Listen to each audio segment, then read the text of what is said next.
Well, welcome everybody to Hop's Metal Show. We've got Rick Ruhl from Every Mother's Nightmare with us today. And first off, thank you for hanging out with us today, and it's much appreciated for you hanging out with us. Well, thank you guys for having me, man. That's good to talk to you guys. Yeah, we've been longtime fans of your all's music, and we were actually talking about this beforehand. Like your version of Long Hair Country Boy was a big hit with us and our group of friends. And we had some friends that were in a band, and they actually played your heavy upscale version of that song when they played. They would play it several times out and about. So we definitely are big fans and love that version of that song. So yeah, thank you for that. Charlie was a good guy, man. My uncle worked for him for 29 years, and I tried to get him to play fiddle on it, but he said it's too rock and roll for me. But it's pretty cool. So that's stinking cool, because I grew up with Charlie Daniels band. Matter of fact, that was the first concert. I was probably 10 years old, saw Charlie Daniels in Alabama together, and I had no idea with that connection. Right. That's badass. Cool. So Hop, you want to take off there? I guess we'll start out. Well, I'm just going to ask right off the bat. I'd heard I was at a friend of mine's house years and years ago, and his mom said, I just saw this band on Joan Rivers' show called Every Mother's Nightmare. How did y'all get that gig? They were doing a thing on it was basically a show. I thought it was about, the band, and that's why I did it. But it turned out to be a show about all the crap that happens after the shows on the bus and stuff like that. And I got in a lot of trouble over that show. But, they were just wanting to know about all the after show parties and all the, the stuff that went on back in the day. It was pretty wild. It was wide open. And, I jumped on that TV show, and then when I was about halfway in the middle of the show, realizing that, I had a fiance then, and it was a bad day for me. Yeah. Yeah, it probably things probably came out that didn't need to come out that time. Yeah, but it's what it was. We just we're just trying to get exposure and get out there, So we jumped on things. We always do I'm known for jumping in feet first and ass backwards, and then figuring out. We're kindred spirits, brother. That's what these guys tell me. They said, well, every now and then you're just hauling ass, and we're grabbing hold and trying to hang on to the bumper. And right, that's what it is. Yeah. I'm glad you're not married to me. Yep, it's that Southern way, if you want to say it that way. There you go. It's the Southern way, baby. Amen. So that's another great song. That we'll get to that here after a while. But so I guess first off, let's kind of go back, because for us, Hop and I, and even in West there, but we've grown up listening to you guys for years and years and years, but maybe some of our fan base hasn't, just now figuring out who you are or whatever. But kind of give us a little bit of background, like where you started and you got signed to Arista. Like, give us a little bit of your background there in the history of the band. Well, I just started out. A couple of friends of mine, they had cover bands and they were doing that, and I tried that for a minute. But I've just always been my mom took me to see Alice Cooper when I was 7. And it was Welcome to My Nightmare tour, and that's kind of led me to doing this. God, I really like doing that. The whole the show and the process and the songs, and then I fell in love with just writing songs. And just from there, I just started writing and started playing, and made a bunch of noise in Nashville. And somebody, Eli Ball, had heard of us, and he called me down to Memphis. They had a thing down here called Producer Showcase. And basically it's like one of those things they have, like a South by Southwest, where all the producers and record labels come down and hear bands. And we got on that, and the next morning, we were talking to people like Clive Davis and people from Atlantic, and, just kind of went from there, just writing songs. And that's what it's always been about since day one, these guys in my band, I told them, you know, we live pretty much 12 songs at a time. You know, you write 12 good songs, you don't work for 5 years. You write 12 mediocre songs, you don't work for a year. Yeah, that's very true. You know, just kicked around and made enough noise to where somebody wanted to come and sign us. And luckily I signed with, you know, Clive Davis, who, you know, he's had his hands a little bit in everything, you know, from Aerosmith, you know, to everything. And we just kept going from there, you know, and, you know, rock and roll's been through, it's went through a big up, and then it went through a big, you know, down. And I think now with the internet and the way things are today, is really cool about because music is good music no matter what. I like everything. You know. And you know, it just led from there, and we're just, you know, still doing it, and then we still love it. My band that I have now is great. It's the best band I've ever had, and we are writing fools, and we're brothers. You know, it's hard to find chemistry with 5 guys, and I lucked out and just tripped into this.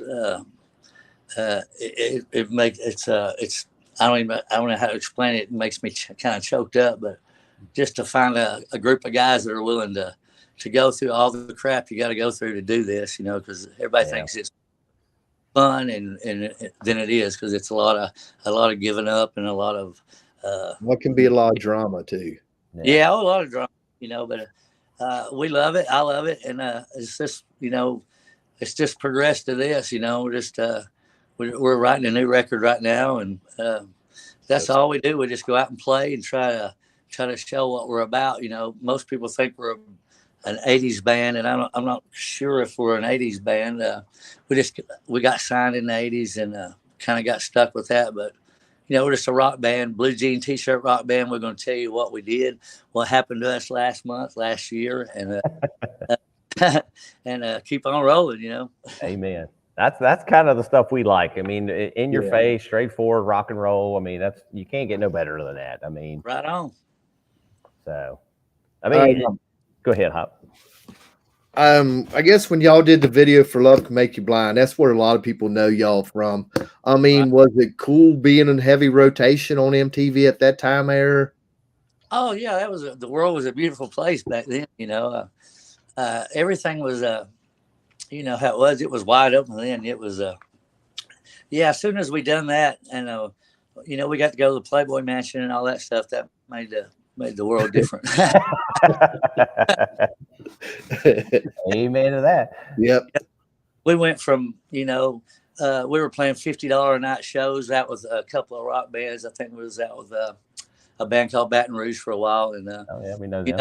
We're opening for them and playing $50 a night shows. And then, you know, when that little video happened, the next couple of weeks, you know, we were headlining shows, and you know, everything was good, you know. Cool deal. Amen to that. So with the recording of Wake Up Screaming following your debut album, like, how did that go all about? I mean, was that you already had a lot of that stuff written ahead of time, kind of leading into going into that album, or?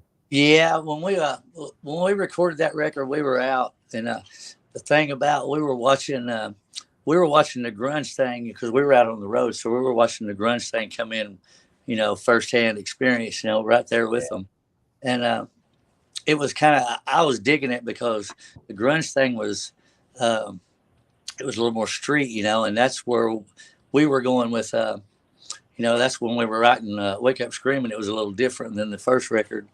And because we seen, you know, what was happening out in the world, and they wanted us to do a couple of songs, and that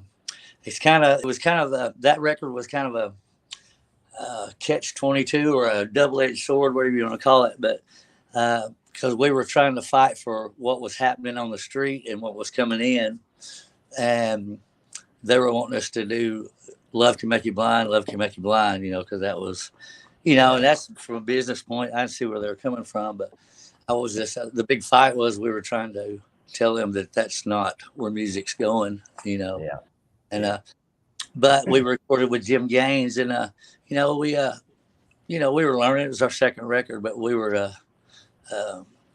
we were just watching the world change. It was coming in, and we were watching it, and we were trying to, kind of fit in there. Still, I don't know if we did or not, but I kind of sold my soul on that record because I did a couple of songs for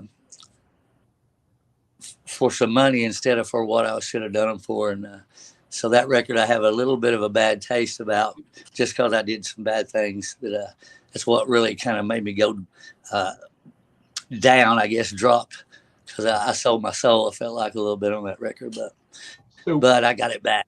That's good. Yeah. So Rick, you mentioned that, and this is a little off script in the comments they've got. A couple weeks ago, we talked to a young guy from a band called the LA Maybe, and he made a comment about the record labels and how they've produced all their own, and now they've got technology that you didn't have 30 years ago doing that work. Yeah. But he talked about how the record labels will basically sink their teeth in and take a proportion of the shirt sales and all this other shit that really means, hey, we own you. And he really, that comment told me how stinking hard it really was for you at that point, and why you'd have to feel that pressure to do that. Well, back in the radio, I call it radio days, but you got really pigeonholed into what was happening. Whatever was playing on the radio, you had to be in that little thing, or you wasn't getting no radio play or nothing, So they really had you short curlies, I would say. Yeah, and especially like even back then, there was those huge record labels like Atlantic and all those, that they had so many bands all kind of around that same style of music, because that was what was making them that big money. And and for you to see that, and they were being kind of blind about that, and you saw what was changing. Right. They just saw dollar signs. They want what was hot right then, and that right there explains a lot.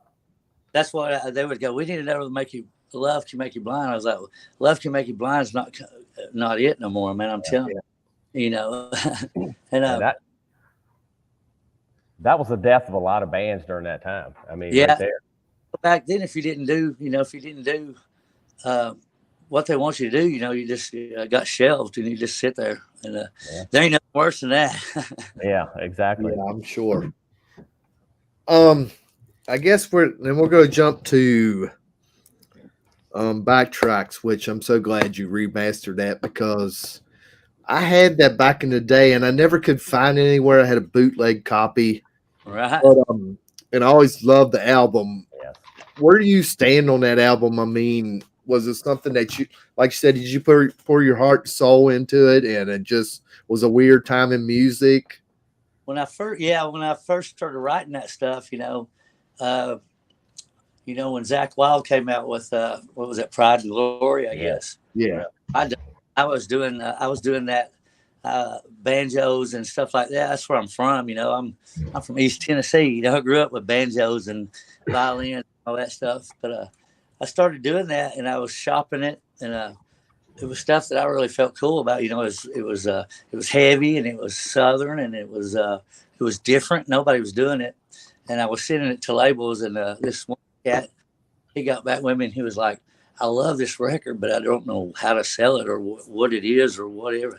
And he goes, I don't know what to do with it. And I'm like, well, just put it out. Let's see what it does. Stop thinking, start doing. I couldn't get nobody to bite on it because it was just, it was different. But I love the record. The songs are all, just stuff that, as I was going along, I was just writing these songs and putting them on there. And I love the record. I wish I'd have had a budget to record it. Most of the records that I've had to do have been on low budget. So. Yeah, and then that, I was mentioning this earlier, that Southern Way, that's probably my favorite song on there. There's several good songs on there that I just really love, but that one stands out to me. That's my favorite on the whole album. Right, all the songs. I can't write nothing that's not happened to me or something in my little group. I can't just sit down and write a song about partying or whatever. It's got to be something that's live late to. Yeah. I mean, and most of the songwriters that I really grew up loving, they played, you know, all the stuff it's something they've lived or it's true to them. And, you know, that's the songs that we're writing right now for this new record. You guys are, if you like anything off the last record, this Oh new, yeah. man, it's heavy, but it's really good. I'm really proud of it. But I'm proud of it. Like Ronnie Van Zant, or are you just writing it right off the top of your head like they claim he did? Oh yeah, I don't write nothing down until I get in the studio. So it's all I can't really I can't read a whole lot. I've got dyslexia real bad. So, but I usually just I get the ideas and keep it in my head. And in my little studio here at home, I keep the lines that I like, and then when I get in the studio, I just kind of go in there and rip it and pick and choose, you know, what I like. And but yeah, I mean, that's to me is the most truest form of recording, you know, because I'm in there going, okay, I got to say this word exactly right. I just don't work that way. I'm just a redneck, you know. It keeps it real though. Yeah. Well, I think it keeps it fresh, you know, because then when, you know, I have to do it that way after it's recorded, but until it's in there, it's in the air. Yeah. I like that term there. I like that. All right, so let's go back up here. So there was like a dry spell, I guess. I don't know what you want to call it, but there between 2002 and 2015, there was not much going on there. Like, what was that? The band kind of not together, or what kind of happened during that time? Well, we've always been together. That's when you know, I was talking about the rock and rollers went through a really bad, you know, a bad thing. Nobody wanted rock and roll. Nobody was, you know, nobody was buying it. Nobody was putting deals together or nothing like that. So, man, we were always out. We were playing somewhere, somebody's house, somebody's backyard, a little club, somewhere, you know, all the time. You know, we took 2 years off, and that's when I put the band back together, because I just wanted to, you know, the other guys were wanting to do their own things and stuff, and it was just time for another band, and I just wanted to do it, get back to what it was, you know. And I lucked out and found these guys that wanted to do it with me, and man, we just started writing, and we threw the grind record together, and it was only going to be like a 5-song EP, and then I'd run into a friend of ours out in Texas, and he had got the EP, and he turned me on to Bill Chavis, and I talked to Bill, and Bill was like, "Let's do a whole record," and it, you know, that kicked it back in. But for that whole time, yeah, it was just down. We were just writing songs and beating around, you know, just doing our thing, trying to wait for something to happen, you know. Wait for the perfect time to come back out. Gotcha. Right. Yeah, I mean, even the really big bands had trouble. Like, I know, even look at Motley Crue. I mean, they struggled through that whole time era, and you know, a lot of bands did, even Aerosmith and, you know, such. So it's just a weird time. You know. Yeah, that was a bad time for everybody, even us fans. I mean, it was kind of a struggle. I mean, not to say that those bands that during the grunge era were bad.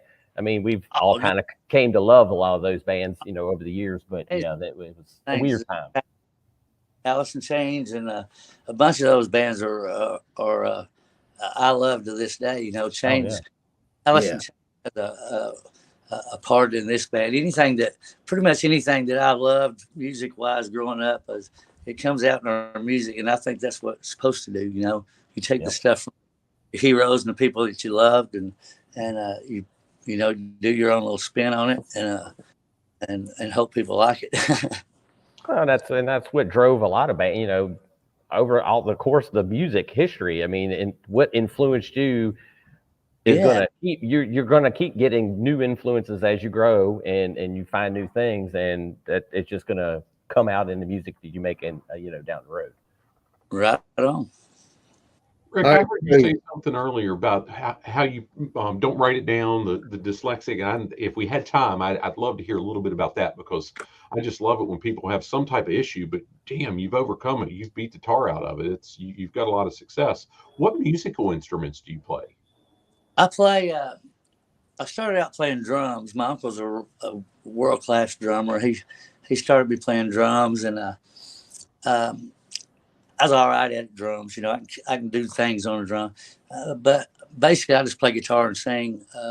I love guitar. I've got a ton of guitars, um, but I play a lot of guitar, and I just started singing because I could never, find nobody that would do it. I'm not a singer. I just kind of tell stories of what's going on, what's happening. Um, yeah, man, I play a little bit of everything, but I can't play. I used to try to play guitar on stage, but I'm not good at multitasking at all. So I got a good guitar player, so I don't need to do that. Well, and I asked that because I didn't realize, but when I heard you say that you're just kind of writing the stuff, and when it felt good, I'm thinking, no, you just didn't do the words. If you're doing that and going in the studio with it, I'm guessing you write a lot of the music, and then the band kind of fills in and pieces around it. Well, I was doing that, but with when I got John Gunnery and Travis Butler and them, this new band, the way we've been doing it, is if I have a riff, I'll show it to them, and then they'll start. But we kind of went back to the old thing of they'll come in and start playing something. And if it, everybody in the room will go, "Hey, that's cool," and start, and we just start writing. And like I said, right now we've got 8 new songs for a new record that we just started. For some reason, we just started writing again. As soon as we got done with Resurrect the Faithful, the week after we went in the rehearsal hall, we started writing for some reason. I was going, what are we doing? But, I just, the way we do now is anytime we're in the rehearsal hall, which is at my house, and I got a full studio at my house. So anytime we're playing, I'm recording. So anytime that we catch anything good, it's there. So, and the writing process is gotten so much better because of it, because they'll go in there and play something, and they'll go, "Oh yeah, I remember that," but I'll come in here and let them play it, and man, it just opens up so many doors. We got so many songs that right now that the direction, I don't even know what the direction is of it, but it's all good. It's real heavy. It's real modern, and it's different, and Cool. I'm proud of it. I'm proud of my band for sticking with me and doing it. So Yes, sir. Yeah, that's an awesome thing to know that they got your back and you feel comfortable in everything you do with them. So when you got a good band behind you and they're, they got your back, you can do so much more because, me and Troy been together for 28 years now. So, I know what he's going to do. He knows what I'm going to do. And That means a lot. it does. I know he's going to get of it. Well, that's kind of a good thing about the whole digital age too. You was talking about, whenever you're in there, you're recording. I mean, if it ain't no good and you don't want it anymore, it's a simple click and it's gone, and you got room for more. So, but it's always there if you need to go back and listen. Yep, that too. No, it's a beautiful time right now, man. I'm the band. I'm having more fun now, even though we're not playing as much since the COVID thing. The COVID thing really knocked us down a bunch, but man, we just really honed in on the show and writing songs, and you can almost tell my voice. I've been singing every night for weeks now, and about blew my voice out. But we've been writing so much good stuff. I just can't. Anytime they're playing, I'm just out there with them. We're having a ball, So it's almost like we started a whole new thing all over again. So it's fresh and it's all good, and makes me happy. Makes me want to kill people. Especially in the situation the world is in right now. If you stay happy and positive, that's an awesome thing. You got to keep moving forward and roll with the change, baby. Amen. Super. All right, so you did videos back in the heyday of MTV when it was huge and stuff. Compared to now, I guess you can do a lot of stuff on your own. What is the big difference that you notice? Because you still make videos and are still up to date, and we enjoy watching them. What's the big difference, I guess, back in them days compared to what they are now? Golly, it seems like they were so hard to do back then. They were so expensive, and to get anything quality, you had to, it cost you out the butt to do it, but my favorite things that we've done, my favorite video so far, we did Here's to the Ones, and we put it on YouTube, and because it was about the military, and we wasn't cutting corners with it. I wanted to do this song. I kept hearing all these songs about, for this song's for guys that didn't return from the war and this and that, and that's the highest price you can pay for anything. But there was I met this kid down in Texas. We were playing, and he hung around. He was at the show in the morning. We did sound check, did the show. He hung around all day, all night. All he wanted us to do was sign his leg. He lost his leg. He got blown up. Oh man! Defending all of us, Yeah. And that just, nobody ever wrote a song about, the guys that come home and how much trouble they're having and this and that. But when I did that, I said, we do this video, it's got to be real footage. It's got to be real everything. And so they put a little band thing on it where it's really hard to watch because it's had, some stuff that somebody didn't want the world to see. And so the biggest thing with the videos is back in the day, you just had to, you had to do a treatment, and you had to get this big film crew to come down, and you had to kind of just go, you felt like you were still kind of pigeonholed into what you had to do. And, the new videos, I did most of that video with my buddy Gene, who does our videos now, Gene Hadley.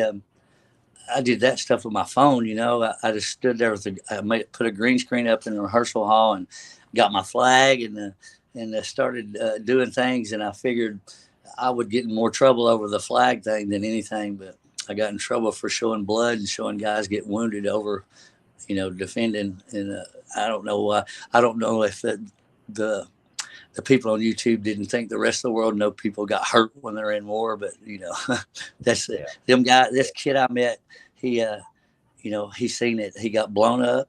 You could see it in his eye when I met him, and it just really that changed me a lot. And so that I don't know if I answered the question, but that was, you did. As far as the video, it seemed like you can do a little bit more now. You're freer to do, because it don't cost you $350,000 to do a video no more.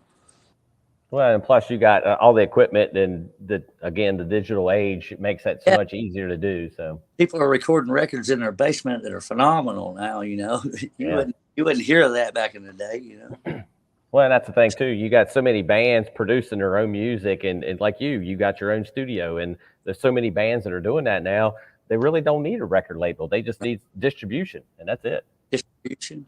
Well, see, I got a David Cowell, the guy who produced the last record.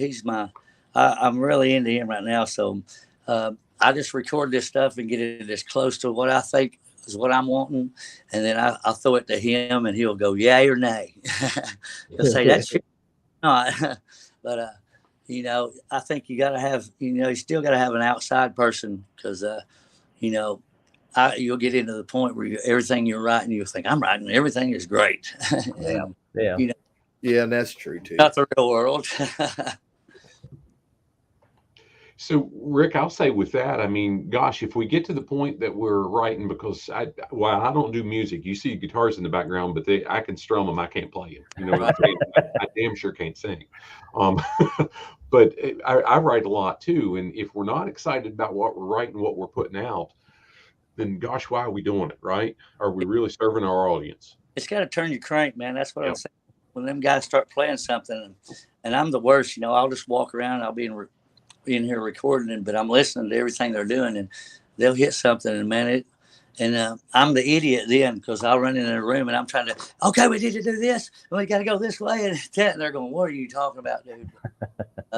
It's got to turn you on, man. If not, why are you doing it? I mean, if it's not something that you feel good about and makes you feel good, and does something for other people. I've had a guy come up and say, man, that song, When It Goes Away, man, it got me through my divorce, man. It was just, and, he thanked me for it. And I'm like, well, I'm glad it helped you, man. It got me through a rough time too. So, and that's the biggest, to me, when somebody comes up and a song does something to them and they get it, that's I don't know if that's what you call that, flattery or what, but that's what I love the best, just for somebody to catch it and go, man, I understand. I might have missed it. What was the name of the song that you did that was kind of the tribute to the vets coming home? That's when it goes. That was Here's to the Ones. Yeah. Okay, thank you. Yeah, my wife and I just spent the last several days working with a group of veterans that work with those veterans. Right. And so that hits me. Thank you. Well, we're trying to find anybody that would like to, if we're looking for any kind of groups like that. We're all about military, and I grew up in a military family. So we're behind. Them guys do that's a hard day, man. You get up, you only got two that day. It's life or death, and that's tough. There's no in betweens for that. So nope. Anybody who wants anything from us, from any kind of a organization like that, we're in. We're a part. We'll do anything to help anybody. That's awesome. Yeah, I mean, that is. I come from a family that had a lot of people in, over the years in the military. So, and it means a lot to me. I never served, I never joined or anything, but it still means a lot to me. And the dedication and the risk in the end of what could happen. Yeah. I mean, that's a big sacrifice that a lot of those people made, and there's a lot of people don't give two shits about those people. No, it hurts to say that, He had told me, he goes, I said, man, he wanted us to sign his leg, and we signed his leg, and he's like, I said, man, we appreciate, I appreciate everything that you went through, and he goes, well, nobody really cares no more these days. And I was like, well, I do, I do, and we do. And it's sad that he would even think that, for somebody to damn almost give their life protecting us, that's a tough call. Yeah, it is. I just found out my stepson, he's getting ready to be deported, and stuff has changed so much now that I think this week he's leaving to go up on the front lines. So, I can relate. It's just like crazy. It's just crazy the times we live in. Yeah, it is. It's very, very different. But, we can change a lot of this stuff too. It's not they the people, it's we the people, and we have the power to change all. And I'm not a big, whatever you want to call it. They're saying that's the truth of the matter is we can control what's going on in this, in our world, but we just we decide we choose to look away or something. I don't know what it is. But. Yeah, I think that's that while we're in the world, especially the United States, is in the condition that it's in because so many people have looked away. Sooner or later, we'll get pissed off enough to take our stuff back and get our shit together. Amen. I like you better and better all the time, brother. I'm trying, man.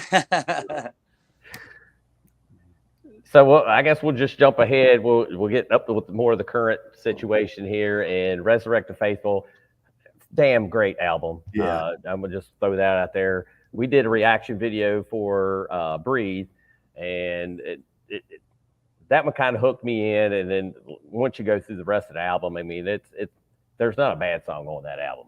It's you could tell that you put your heart into it, and I'm very proud of that record. That song, my guitar player John, when he came out of the studio, he goes, "Man, every one of these songs were like," and I said, "Yeah, it was like something that happened right here in this room, or right to one of us." A lot of that stuff, we were writing that stuff, and COVID was happening and all that stuff, and man, it was just. That was inside my house, and there was just a lot of things happening, and it made it on the record. But I'm glad because that record is true to form. There's nothing thought about or tried to put it there to make anything other than what happened in the field. It's all just 100% real, and I'm most proud of that record. That makes me happy. The songs on there make me happy. everything, you know. And that's why, you know, we got with Dark Star and we're getting ready to re-release it because it came out, you know, it got its shot. It got one little shot there on when COVID came out and Breathe came out, and then COVID kicked hard and it kind of just shut it down. So when we got with Dark Star, I said, I really want to re-release this record. I maybe put some more songs with it, but I want to, you know, it didn't get a fair shake, so I want to put it out there, you know, and hopefully it'll, you know, there's some good songs on there. Fray, there's a bunch of really good songs on there that didn't get a shake, you know, and I'm gonna let them get a shake, and then I'll move to the next record. That's awesome. Because I was going to ask about that. You know, like, so how long ago did you actually stand over with Dark Star? It was a couple of months ago, actually. We had to go through a thing where, you know, our old label, you know, Bill, he passed away through the COVID. And so we were kind of in a spot where we had to get out of that and to get free of that, you know, because, you know, everybody in that label passed away. So, you know, we had to get out of all that stuff. But we got with these guys, and they're on it, man. They're loving it, and they're you know, they just, you know, really helped us along the way, because we were in a weird spot. You know, I ain't never been in a spot where, you know, my whole label just kind of passed away, you know, and I didn't really know what I was going to do. And everybody else was like, what are you going to do now, Rick? And I said, well, I guess I'm just going to do what I always do. I'm going to write another record, but I'm going to get this one out, and I'm going to mush forward, you know, crack the whip and roll on, you know. But, no, these guys Lloyd, these guys, they have taken us under their wing and been helping us in every way. And I think the record's going to probably come out in the next month or so or something like that. They're going to do a thing on it, and I'm going to record probably a couple of new songs, maybe to bunt with it. I'm not sure yet, but I'm just looking forward to coming out and getting back on the road. I've been home for over 2 years. I've never been home for 2 years. Since I was 15, I've been out on the road somewhere doing something. So, I mean, you guys you got a show coming up at the end of this month, and then you have another one at the beginning, I think it is, at next month, something like that. And I'm first with dates, but you can find our new website is emn.rocks, and you can find anything, all the show dates and anything about what's going on with us right there, or you can go to Dark Star and they have it all there. But yeah, we got a lot of, we picked up, I think, 5 more shows this week, and it's starting to loosen up, and I can't wait to get out. I just got to go out and play and do my thing, and my home life probably a lot better because they're not used to seeing me 2 years solid either. They're like, anytime you're ready to go, we're ready, brother. Now, I see you're playing the Masquerade Festival, and I know Tor's on the bill, and some of the other bands that come up, I guess, along with you. Are you excited to play that? Oh yeah, that's for Bradley. Yeah, and you know, Tora and Roxy Blue, they're both Memphis bands. So I think the night we play is like, you know, Memphis bands take over or something like that. I think there's 3 of us, Bill. So yeah, it's pretty cool. You know, Bradley always does good shows. We've done a bunch of stuff for him. He's a stand-up cat. So yeah. Has anybody ever mentioned about y'all playing M3? We played M3 a couple of times. It's there's 2 things that's really been hard for us to play, and one of them is the Monsters of Rock cruise. There's a fellow there that we had a little argument with one time years ago, and he won't let us play that because he thinks we're hard to deal with. I was just letting him know that it was hot and he was being a dick, and I told him he was, and that was it. And you know, and it wasn't really a fight. It was just, you know, it was hot and somebody said something and I just answered it. Anyway, he won't let us play that. And M3, we got to play it once or twice, but it's really hard for us to play. I don't know who we pissed off or whatever, but you know, sooner or later they'll have to let us play because we'll make enough noise. We'll have to. So amen. But the fans will too. Yeah. It's sometimes it's even funner when they have to let you play because, you know. Yeah, when you're going against the grain. Yeah. We've been going to there for a couple years now, watching those shows, and we've had a lot of repeats, and it's like, we need bands that haven't been here for several years, and if you've definitely played there, it's been a long time because it was before we ever started going. Yeah. I think the last time we played it was like at 11 o'clock in the morning. So, but we went in and romped and did our thing. We try to do every show has got to be it's got to be good. We can't be slacking. So we just go in and try to kill it everywhere. 10 people, that's what we want to see. Yeah. And it's unfortunate but we've witnessed several bands that started that early and blew some of the later bands off the stage. Yeah. They do that to you. Yeah. But it's all good.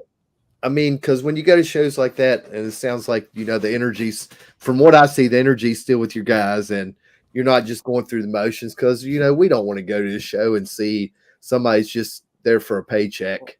Yeah. Here's my thing on all this, all of these, and I've got a lot of bands that I love from the 80s, but a lot of them guys they none of them, I would rather be known for what I'm doing than something I've done, I want to be known for what's happening now. And a lot of those guys, I think, they get a check, they get money they go play the same stuff, and that's great, but that ain't me, man. I'm going to go, if I do a show, I'm going to play you 10 new songs, play the 2 songs off the first record that I have to play that everybody wants to hear. And then the rest, just is like that. I don't want to do anything that's just for a check, because, I've been poor my whole life. A check don't do shit. One check don't do nothing. So, I want to turn people on to new stuff that we're doing and keep on rolling down the road till I die. That's what I'm going to do. Yeah. I mean, go ahead, Hop. Well, I know me and String, we go to a lot of shows, and I'm not going to mention no names, but I know we've rode home before. We're like, dude, do you think they had a click tape? Do you think that was the real deal there? And right. It's like, I'm paying music, I'm paying money for live music, not CD player. I can't understand that, because I know people that I know that do that, play the tracks, and I was like, man, that's the whole reason, the feel, the live. Yeah. When it's happening in my band, everybody's clicking and it's all good. That's what I live for. And you can't get that from no fucking tape. I'm sorry. Nope. That's what the fans live for too. Yeah. I mean, you can tell, I can tell every time I'm hearing somebody and they're playing to a track or whatever, you can tell. And, you see a guy when he's trying to get to his microphone, he's 7 feet away. And he's trying I ain't dogging nobody. I'm just saying I would rather go do it out of key and bad than not do it at all. Exactly. I mean, when you're playing live, you got to expect, a mishap or something's going to happen. You're going to have that off one song that you're off a little bit or whatever. I'd much rather have that than, like you said, hearing something that was being played off of, through the PA through a CD player. It's just, to me, that's not. I mean, all of our songs that we play, the live versions of our songs have different endings. They have longer endings. They have, just different things, and that's part of the show. We have longer endings, and they kind of fade, bring in different songs and different things. And you can't do that when you got, you got. Yeah. And like I said, it's all we're we just grip it and rip it, and let the pieces fall where they may, but we just, as long as we do our part and it comes through, then I feel good about it. And, I just can't, I don't understand the plan. If you're playing 300 nights, I can maybe see you doing that to keep it consistent, but, Rolling Stones don't, Yeah. Amen to that. Yeah, and I'm all about that. I want live. I mean, that's what I don't know if you're real familiar with Kicks, but we are huge Kicks fans, and yes, sir. They're like Steve's like the real deal every single time we saw. put you in the ground because they are good and they will stomp you in the goddamn ground every day. They're good. And no, it's one of my favorite bands ever. Yeah. Yeah. We love them. So the three of us are going, and I think I'm bringing my 27-year-old son along to see them for the first time in just a couple of weeks. Oh, man. You're going in for a good diet then. No doubt about it. I mean, dude leaves it all out on the stage, you know. The last time I got to see them, was at Rocklahoma during the tornado, and that was, you know, this coming in while playing, and man, it was wide WFO until it was over, and it was beautiful, good thing. I'm glad there's bands like that out there. Yeah, they're definitely a band that's still putting it out there 100%, and there's no click tracks, no nothing on them. If they got it, they're bringing it. So, be. Rick, I heard you say Memphis, but I also heard you say you're from East Tennessee. Where are you at? I live in Memphis right now, Okay. but I am from Knoxville, Gatlinburg area. Gotcha. But they're just the music scene up there was none. Banjo. Yeah, you talked about the banjo earlier. That's what was in Knoxville, right? Yeah. Yeah. Well, that's like a tourist town. The last several days, the guy that's over the veteran services we were with, he lives in Bristol on the Tennessee side, but he works in Virginia. And he talked about, I've got a banjo. And I'm like, okay. Yeah, you'll run across a lot of, East Tennessee is, it's as country as you can get. Listen to my voice, you know. It's country as it is. So I've been trading some messages with Craig on Facebook as we're having this conversation. He's put a couple I've shared on the screen too. Do you guys have plans? I mean, is there a chance that we can reel you into Virginia at some point? Man, we're looking for. They're booking right now anywhere. So yeah, we're. If we can find a place to play, we're there. If you got places where we can play, turn them to Craig and he'll get us there because that's what we're trying to do. We're just trying to get out and play in front of, anybody that'll let us. I would love to go out with a big band and open for them or anything. We just want to go out and play, show what we got. Our shows are 90% of the time that people come and see us after we're done, they go, man, y'all are nothing like we thought y'all were, and anybody that thinks that we're the 80s band that they seen on TV, we're not. We're way more pissed than that. It's just it's just grip it and rip it, rock and roll, and this is what happens, and this is what we've done about it. Well, I know back, gosh, it was early 90s. I had picked up a bootleg of y'all on VHS. It was shot in black and white, and I hope you didn't mind. I had to upload to YouTube because I thought it sounded so fucking good, and it was raw, in your face, and everything. Nothing, right? Yeah. Yeah, man, we've had I remember those things like that. I remember one of them was that one that I got, and I even liked it, but the bass was barely there, and the vocal was too loud, and this and that. But the energy was, undeniable. So yeah, that's what. Yeah, energy, man. That's a big part of it. It's got to have soul. It's got to have energy. If you're just standing up there just plucking through, people know that. People feel that. Oh, yeah. You got to me anyway, alive, whatever you're pushing out, you got to be pushing out something for them to push back and give you something back. If you're not giving them nothing to excite them out there in front of you, then if you're expecting some kind of applause after the song, you're not going to get it, because if you're not pushing energy out, you're not going to receive energy back. That's me anyway. That's just the way I think. Could be totally wrong, but No. In every aspect, Rick, it takes a hell of a lot of energy to engage your crowd, regardless of what field you're in. Well done, and you got to do it. There's no way around it. All the stuff that they see, people with the internet and their phones and stuff, it's hard to keep people's attention more than a few minutes. So you gotta bust ass. You gotta do it. Yeah, it's definitely a give or take. I know we talked. we interviewed some guys, some young guys from India earlier, and we was telling them about, people that listen to the genre of music that y'all create. Them guys can sniff out fakeness. I mean, Yeah. they can tell the passion's not there. Right. Yeah, if you're not giving 100% and giving it your all, then you're going to get noticed real quick.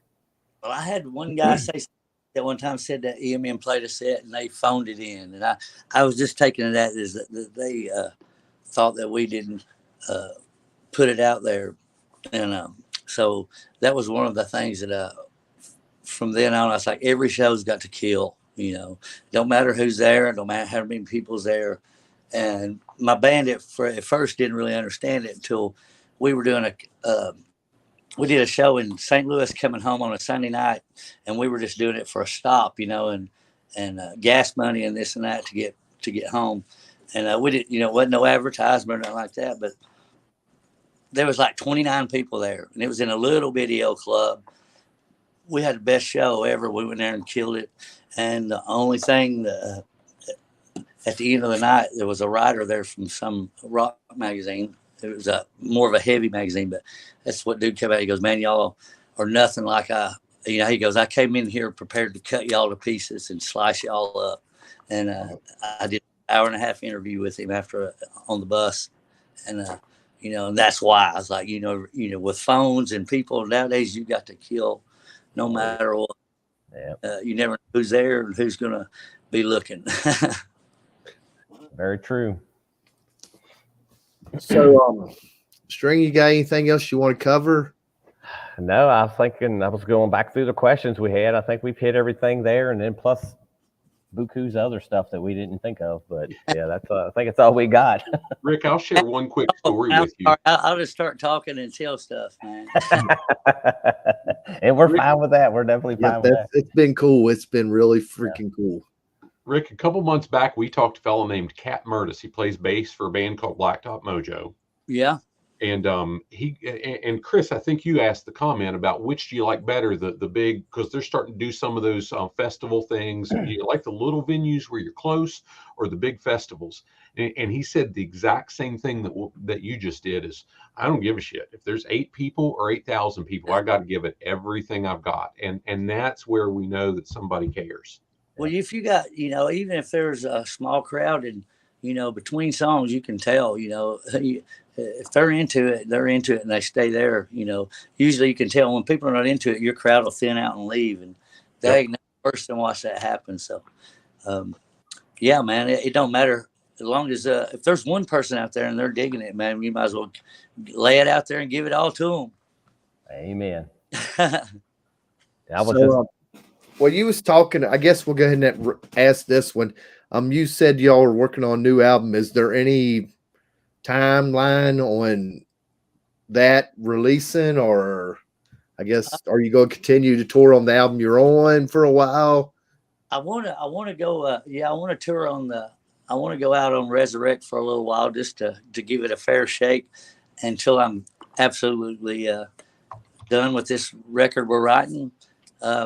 Because I feel like sometimes if this record don't come out, the Resurrect record, we don't play it to the end, the next record's not going to make any sense, because they kind of follow up on each other. But all right, gotcha. It's I feel like when we get done, like I said, we're probably 8 songs, probably got all together probably 12 songs with the pieces of songs here and there. But I figure when we're done, I'll be calling somebody going, okay, I need to record this, and I'll start sending pieces of songs out and trying to get them hyped up on it. And I was gonna send Lloyd and them from the label a couple of songs just to get them punched up on it, because they're gonna shit when they hear that stuff, because it's good, man. I'm so happy with it. I can't even sit in this chair. I'm wanting to jump around.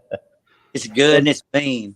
So that's what's cool to see is, I mean, you could tell just by, I mean, I'm sure they're the same way, just by talking to you, that you are passionate about what you do, and that's freaking awesome. You're showing your excitement about that, so that's a good thing.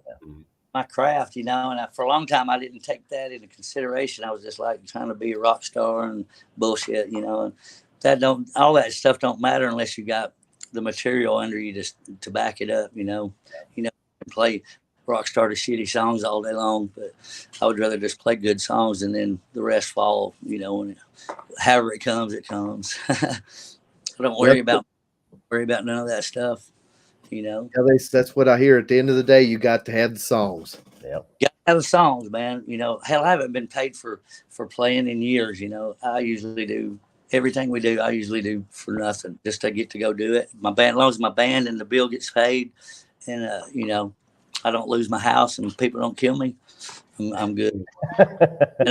Couple records and make some new friends, and I'm a good person. A good person for me, anyway. Well, you've definitely been a pleasure to talk with, and I haven't seen a bad string coming out of you at all at this point. So I think you definitely nailed that. You're a good person. So yeah, trying, man. You know, I've been a bad person. I'll try not to do that no more. But I'm gonna be me. That's all I can. Do you want to do a this or that string? Yeah, if he's good, you still got time. You good on time? Me? Yeah. To do till 6 o'clock in the morning. All right. Well, all right. So we like to do this thing called this or that. We just throw two options at you. You pick whichever one. There's no wrong answers. It's all whatever comes from your heart. I'm in. All right, Hop. I'll let you do them all. All right. So we got album wise, Highway to Hell or Back in Black. God, they both of them. What are they kidding? Back in Black, I guess. All right, so we're going with two bands from your genre back in the day, LA Guns or Faster Pussycat? I'm going to have to say Faster Pussycat, maybe. All right, Lita Ford or Joan Jett? Joan Jett. All right, we're going Leonard Skinner or the Eagles? Leonard Skinner. Both are great. Some of them like Skinner. I'm Skinner through and through. Tried, red, white, and blue, baby. There's nothing wrong with that. I think everybody's got a little bit of Skinner in them. Man, if you don't, you're un-American, I guess. Amen to that. How many times have you heard Freebird getting thrown out at your show? Oh, man, you know, we've played a couple of Skinner songs our whole career. So, you know, we do Saturday Night Special a lot, you know, live. We did our own version of it and changed it up a little bit. And, well, so that now I know what to holler at the stage next time we see you live. All right. Special. We might even play it. That would be awesome. So I'm going to ask you, this is not on the list and it's done, and we can end the recording if you want. Do you know Damon Johnson? I love David Johnson. He's one of my favorite people ever. Yes. I'm a just huge Brother Kane nut, and seeing him playing some with Skinner, we're hoping to catch him with Brother Kane next year and so on. So man, that'd be a fun show for you guys to do. Yeah. You know, I've not got to talk to him in years, but we were buddies. God, we used to just hang and we got into all kind of mischief together. We wrote with Wes Tarkeen, which he wrote on, Guns N' Roses. He wrote, what was it? It's So Easy, and I think Mr. Brownstone or something like that on Guns N' Roses record. But me and him, we were writing with him, and I didn't know. We were at a hotel in Nashville, and I was up there writing with Wes, and Damon was also there. So we all ended up in the same room writing together. When we all figured out everybody was buddies. So. Yeah, he's a good guy. He's a good cat. I'll play any show he ever wanted me to do. Well, we'll see. I don't have a voice that I can carry that far, but I'm happy to try to stir the pot. The worst they can do is tell me go away. Right on. Hey, I will let y'all know this. I know y'all got to be some sort of a Kiss fan through your years of doing this. We played this Christmas thing not long ago, and it was all Kiss songs we had to play, and so we worked up 5 Kiss songs, and I think we're gonna record a couple of them because we did some like Parasite and She and stuff like that. Oh, so you dug deep. and it's really, really cool. You know, it's only stipulation. I said, let's do this. I don't want to. Everybody that does a Kiss cover or plays a Kiss thing, they try to do Kiss. They try to play Kiss, and I said, I want to do this as EMN doing Kiss. Yours. You would do it, and man, they've turned out so cool. And I want y'all. I would like you guys to hear a couple of pieces of it, and just to see what y'all think. But it's Cool. you know, and I forgot how, you know, back in the day, you know, Kiss songs, you know, Parasite. That's an intricate song, man. It was a lot good, and then I'd forgot all about them. You know how good of a band they really were. You know, there's how they've been here this long. You know, He says it all right there. They were a big influence on a lot of bands. Now, I was a Kiss fanatic growing up and just forgot, you know, just got away from it. And when we started digging into those songs, I was like, wow, man, I forgot all about this. So opened my eyes, and that's why I want to record some of it, because I think there's been a lot of people forget about the old stuff. Oh, yeah. Yeah. Guys, wasn't it Kenny Dubman that talked about how the Kiss tunes really did it for him too when he got started? I think you're right. Yeah. Back and listen to it, man, they just went into jam sessions for forever. You know, it was just badass. You know, I was like, all about this. Well, and having two different singers, I mean, they could do so much. Well, 3 really. Yeah. Well, yeah, that's true. Well, 4 actually. Well, yeah. Sort of. Well, their biggest song was from their drummer, so Right? Yeah. I mean, just a great band. Just forgot a lot about that. Oh, yeah. I didn't mean to throw that on y'all, but No, No. we would definitely love to hear that stuff. So, yeah, if you put that out, we're definitely. going to listen to it. That's for sure. he's up good enough. I'll shoot y'all a couple of copies, let y'all hear it. Amen. Sweet. That would be awesome. So, set guys, anything else? No, I think we're good on our end. Like I said, just hang around when we're finished up on the live side of it, and then we'll finish up with you offline. But Rick, it's been a pleasure, and we appreciate you hanging out with us. It meant a lot to us, and it was very cool. Well, thank y'all for taking the time to talk to a little redneck guy from Tennessee. Yeah. We're just a bunch of rednecks from Virginia, so we're right there. Good. Pop metal.